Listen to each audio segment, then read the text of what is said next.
Hey guys, it's Anthony, Super Duty Service. We got Rob's truck here. We just changed the upper filter. Had, where'd the filter, where'd drain pan go? Just changed the filter. Here I go with my walking around videos again. This was inside of the filter housing. The upper filter housing.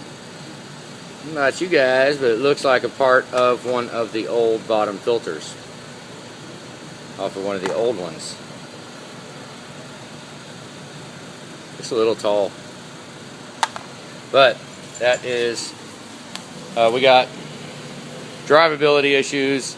Injector number 8 is real bad when cold. The dealership actually sold this customer a new intake. You can see it. Sold him a new intake because they said they don't clean it out because it gets too dirty.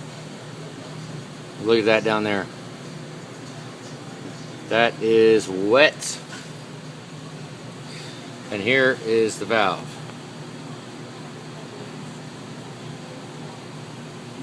Yeah. Surprised that even freaking...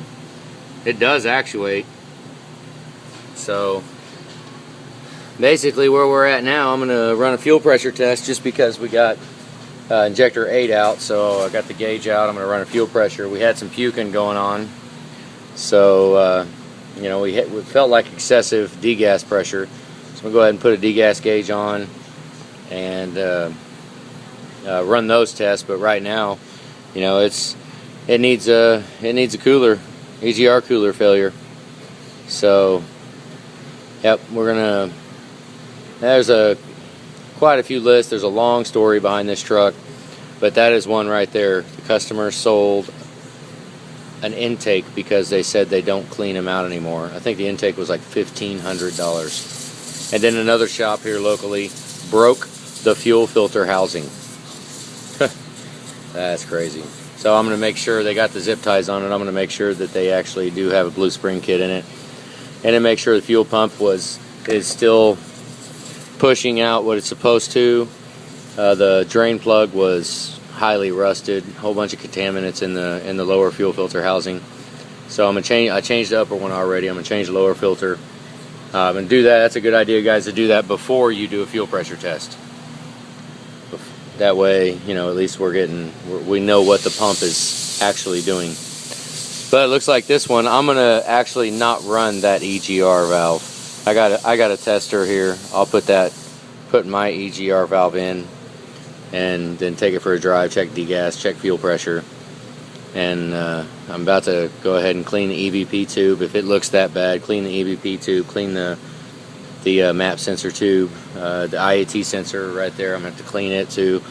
I don't really know how carried away I really want to get. I'd like to find out for sure the drivability issue before we go tearing it down, but yeah, that's just but with that cooler being so wet, you know, it's kind of a crazy deal.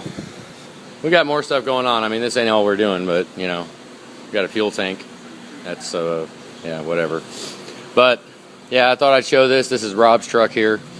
I'm gonna send this to him and let him check it out. That way he can see this, because he has spent, I think he said $14,000 in miscellaneous repairs in the last couple of, like 2 years.